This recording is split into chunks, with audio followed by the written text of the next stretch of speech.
नमस्कार साथियों। तो कैसे हो आप सब। तो आपका सभी का स्वागत है हमारे इस ऑनलाइन प्लेटफॉर्म पे। तो आज अपने जो क्लास जहां छोड़ी थी उसी से आगे कंटिन्यू करते हैं।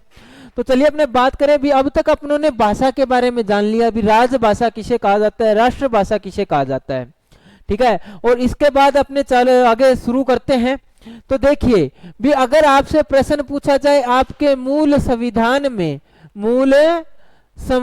में कुल कितनी भाषाएं थी, आपसे पूछे चाहे मूल संविधान बोल दे या संविधान निर्माण के समय पूछ ले तो कितनी भाषाएं थी साथियों। तो कितनी साथ थी, 14 थी। लेकिन पूछा जाए वर्तमान में कितनी है, तो वर्तमान में आपकी कितनी भाषाएं हैं, 22 भाषाएं हैं।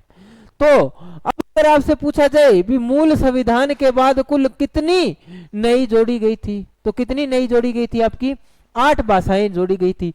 और साथियों आपको इतना तो पता ही होगा, यदि अपने संविधान में कुछ भी जोड़ते हैं और हटाते हैं तो उसके लिए किया जाता है संविधान संशोधन किया जाता है। तो सबसे पहले अपने बात करते हैं तो भाषा के लिए अगर आपसे पूछा जाए भाषा के लिए अब तक कुल कितने संविधान संशोधन किए जा चुके हैं, तो कितने किए हैं साथियों, 3 किए हैं। कौन कौन से, 21, 71, 92। कितने किए हैं, 3 किए हैं। कौन कौन से, 21, 71, 92, 3 संविधान संशोधन किए जा चुके हैं। अब पूछ लिए जाए भी 21वां संविधान संशोधन कब आया था, तो ये आया था 1967 के अंदर। कब आया था, 1967 के अंदर। 71वां कब आया था, 1992 के अंदर आया था, 1992 में। और 92वां कब आया था, दिसंबर 2003-04 में आया था। कब आया था साथियों, 3-4। तो भाषा के लिए अब तक कुल 3 संविधान संशोधन किए जा चुके हैं। कौन कौन से, 21वां, 71वां और 92वां। देखिए 21 और 71 को जोड़ोगे कितने हो गए, 92 हो गए, ठीक है। अब 21वां संविधान संशोधन आया कब था, तो कब आया था, 1967 के अंदर। और कौन सी भाषा जोड़ी गई थी, आपकी सिंधी भाषा जोड़ी गई थी। कौन सी भाषा जोड़ी गई साथियों, सिंधी भाषा। अब आया आपका संविधान संशोधन कौन सा, 71वां आया था। अब अगर आपसे पूछे 71 में कौन सी भाषाएं जोड़ी गई, तो यहाँ पे जोड़ा गया था क्या, नमक। क्या जोड़ा गया था, नमक जोड़ा गया था। अभी नमक क्या होता है, तो न से नेपाली, म से मणिपुरी, कैसे कोंकणी, नेपाली, मणिपुरी, कोंकणी। तो कितनी भाषाएं जोड़ी गई है साथियों, 3 भाषा जोड़ दी, नेपाली, मणिपुरी, कोंकणी, 3 भाषाएं जोड़ दी, ठीक है। अब अगला आता है 92वां संविधान संशोधन। और अगर आपसे पूछा जाए भी 92वें संविधान संशोधन में कुल कितनी भाषाएं जोड़ी गई, तो इसकी भी ट्रिक है साथियों, क्या, बोडो मास। क्या है, बोडो मास है। बो से बोडो, डो से डोगरी भाषा, मैं से मैथिली और सह से संथाली। सह से कौन सी हो जाएगी, संथाली। तो कौन कौन सी है साथियों, बोडो, डोगरी, मैथिली, संथाली। तो कितनी भाषाएं जोड़ दी गई, 4 भाषाएं जोड़ दी गई। अब देखिए तरीका क्या रहेगा, बिल्कुल ही सिंपल। आप जब भी लिखते हो इन चीजों को तो किस प्रकार याद करना है, आपके मूल संविधान में कुल कितनी भाषाएं थी, तो कितनी थी, 14। लेकिन पूछ लिया जाए वर्तमान में कुल कितनी है, तो कितनी है, 22 है। और संविधान में अगर अपने को कुछ भी जोड़ना हो या हटाना हो, इसके लिए अपने को क्या करना पड़ता है साथियों, संविधान संशोधन करना पड़ता है। और भाषा के लिए अब तक कुल कितने संविधान संशोधन किए जा चुके हैं, तो कितने किए जा चुके हैं साथियों, 3 किए जा चुके हैं अकेली भाषा के लिए। अगर आपसे प्रश्न पूछे, किस प्रकार पूछेगा भी भाषा के लिए प्रथम संविधान संशोधन कौन सा था, तो भाषा के लिए प्रथम संविधान संशोधन आपका कौन सा था, तो 21वां था। भाषा के लिए कौन सा था, प्रथम था। और वैसे कौन सा था, 21वां था।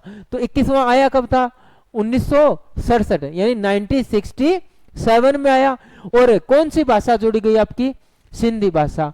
और फिर आया आपका दूसरा संविधान संशोधन भाषा के लिए, तो कौन सा था साथियों, कौन सा था, 71वां संविधान संशोधन था। कितनी भाषाएं जोड़, कब आया था, 1992 में। कितनी भाषाएं जोड़ी गई? तो 3 भाषाएं। और वो कौन सी थी? नमक थी। न से नेपाली, मैं से मणिपुरी, कै से कोंकणी। तो कितनी हो गई? 3। और अब पूछे 92वां संविधान संशोधन कब आया था? भी साथियों ये आया तो दिसंबर 2003 के अंदर था, लेकिन ये पारित या लागू कब हुआ था? 2004 में। ठीक है। और इसकी ट्रिक क्या थी आपकी? बोडो मास। बो से बोडो, डो से डोगरी, मैं से मैथिली, से संथाली। तो कितनी भाषाएं हो गई आपकी? 22।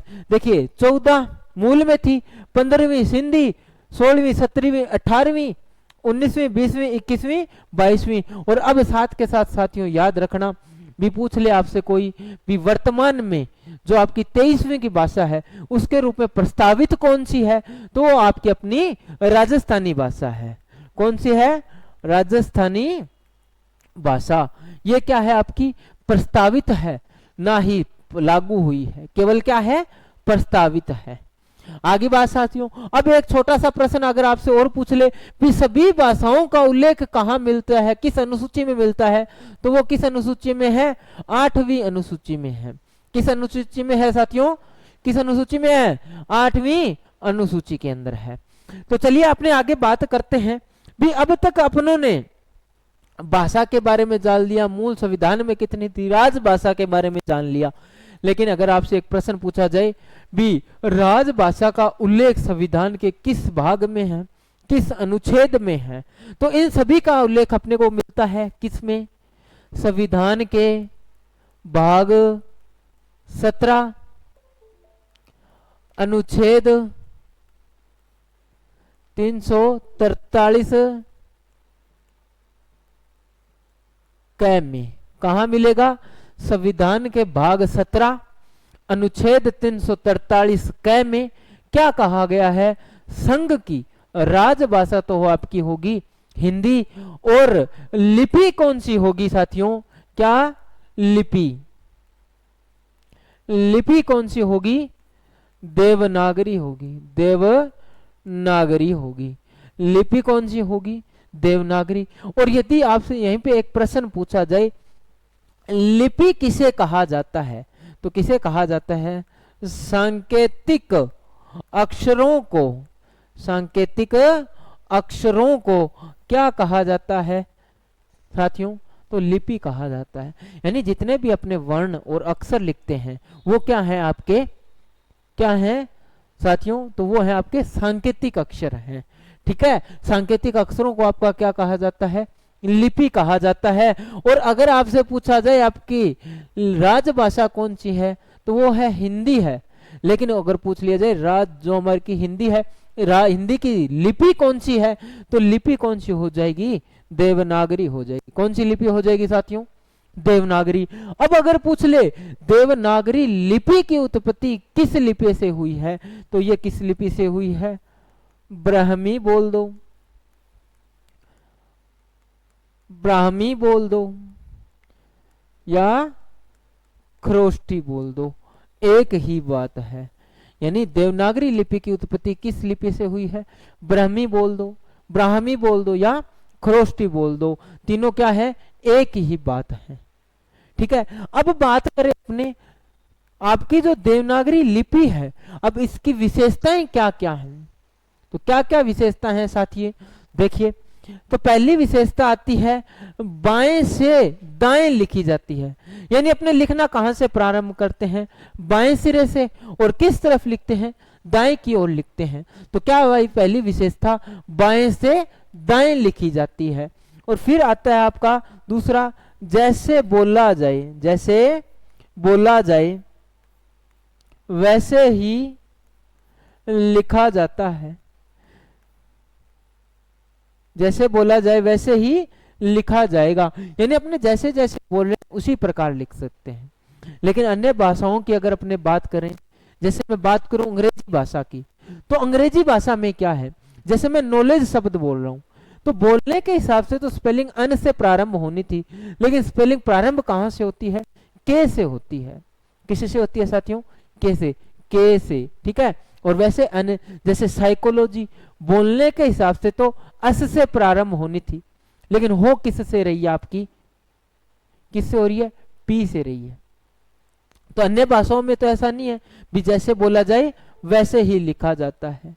और फिर मैं अगर आगे आपने बात करूं तो नेक्स्ट आपकी बात आती है क्या, सिरोरेखा का प्रयोग मिलता है। अब ये सिरोरेखा क्या है, यानी जो आप कोई भी शब्द लिखकर ऊपर ये लाइन खींचते हो, इसे क्या कहा जाता है, आपका सिरोरेखा का प्रयोग मिलता है। ठीक है साथियों। और उसके बाद आपकी नेक्स्ट बात आती है, सिरोरेखा के बाद क्या भी वर्णाक्षर समानता मिलती है। क्या आती है, वर्णाक्षर समानता मिलती है। अब वर्णाक्षर समानता का मतलब क्या हुआ, भी यदि मैं यहाँ पे क वर्ण लिख रहा हूं, अगर आगे कहीं भी लिखूंगा तो क वर्ण इसी प्रकार लिखा जाएगा कि नहीं लिखा जाएगा, तो वर्णाक्षर समानता होगी। ऐसा तो नहीं है भी क यहाँ पे तो मैंने इस प्रकार लिख दिया, आगे कहीं भी लिखूंगा तो आकृति कोई दूसरी कर दूंगा, तो ऐसा नहीं हो सकता। ठीक है साथियों। उसके बाद आता है आपको, एक वर्ण के लिए एक ध्वनि निश्चित है। एक वर्ण के लिए एक ध्वनि निश्चित है, निश्चित है। एक वर्ण के लिए एक ध्वनि निश्चित है, मतलब क्या हुआ, यदि मैं क वर्ण बोल रहा हूं तो इसकी ध्वनि भी निश्चित है और इसकी आकृति भी क्या रहेगा, आकृति या सांकेतिक चिन्ह भी क्या रहेगा, आपका निश्चित रहेगा। इस प्रकार तो नहीं कर सकता भी मैं बोल कह रहा हूं लेकिन लिख कह रहा हूं, तो वर्ण भी निश्चित होगा और उसकी ध्वनि भी क्या होगी साथियों, निश्चित ही होगी। और फिर आता है एक और पर आपकी विशेषता, ध्वनियों का वैज्ञानिक विभाजन मिलता है। ठीक है साथियों। तो ये तो थी आपकी क्या, देवनागरी लिपि की विशेषताओं के बारे में। जितने भी साथी वीडियो को देख रहे हैं तो इन सभी चीजों को साथ के साथ नोट करते हुए चलना भी, ठीक है, ताकि आप जब भी दोबारा रिवाइज करो तो इन चीजों को आप पढ़ सको। तो आगे अपने बात करें भी, ये तो अपनों ने भाषा देवनागरी लिपि की अपने बात कर ली। अब अपने बात करें किसके बारे में, हिंदी के बारे में। अब आपसे एक छोटा सा प्रश्न पूछा जाए भी, हिंदी किस भाषा का शब्द है, हिंदी किस भाषा का शब्द है, तो ये किस भाषा का शब्द है, अरबी या बोल दो फारसी, या क्या बोल सकते हो, फारसी, अरबी, फारसी, पारसी या फ्रांसीसी या फ्रेंच, तो तीनों एक ही, चारों एक ही बात है। अब ये नाम किस प्रकार पड़ा है, जैसे अपने बात करें ये हमारे भारत का उत्तर का हिस्सा है, तो यहाँ पे एक नदी बहती है। कौन सी नदी है वो, सिंधु नदी है। और इसके इस तरफ से आने वाले लोगों को क्या कहा जाता है, क्या कहा जाता है, अरबी, पारसी, फारसी, फ्रांसीसी या फ्रेंच लोग कहा जाता है। अब देखिए, अब जो ये लोग थे फारसी पारसी लोग, तो ये सह को क्या बोलते थे, है। तो सिंधु नदी को नाम क्या कर दिया इन्होंने, हिंदू नदी बोल दिया। आसपास के क्षेत्र का नाम हिंदुस्तान रख दिया और लोगों को क्या कह दिया, हिंदुस्तानी कह दिया। ठीक है साथियों। तो अब हमारी भाषा हिंदू भाषा नाम आ गया, जो धीरे धीरे परिवर्तित होता होता आपका क्या पड़ गया, हिंदी शब्द पड़ गया। अब ये तो थी भाषा शब्द के बारे, हिंदी के बारे में भी, इसका निर्माण ये किस भाषा का शब्द है। अब अपने बात करेंगे क्या, हिंदी भाषा की उत्पत्ति के बारे में। तो सबसे पहले मैं बात करूं, देखिए सभी भाषाओं की जननी, अब आपसे एक प्रश्न पूछा जाए भी सभी भाषाओं की जननी किस भाषा को कहा गया है, तो वो कौन सी भाषा है, आपकी संस्कृत भाषा है। कौन सी है, संस्कृत भाषा है, संस्कृत। अब आपसे पूछ लिया जाए भी संस्कृत भाषा का काल क्या रहेगा, तो वो काल क्या है, 1500 ईसा पूर्व से 500 ईसा पूर्व। ध्यान रखिएगा साथियों, ईसा पूर्व चलती है पीछे और ईसवी सन चलता है आगे। अब जो संस्कृत का काल क्या था, 1500 ईसा पूर्व से 500 ईसा पूर्व। अब आपको काल याद रखने की आवश्यकता नहीं है, केवल आप भाषा का क्रम याद रखिएगा, उसके बाद संस्कृत का याद रखना है, फिर सभी भाषाओं के मध्य 500 वर्षों का अंतर रख देना है, आपका काल याद हो जाएगा। अब देखिए संस्कृत को कितने भागों में बांटा है, तो ये दो भागों में है। पहली तो है आपकी वैदिक संस्कृत और दूसरी कौन सी है? लौकिक संस्कृत। लौकिक संस्कृत। अब जो आपकी वैदिक संस्कृत है इसका काल क्या माना गया है? तो इसका काल है 1500 ईसा पूर्व से 1500 ईसा पूर्व से 1000 ईसा पूर्व। और आपका लौकिक संस्कृत का काल पूछा जाए तो ये है आपका 1000 ईसा पूर्व से 500 ईसा पूर्व।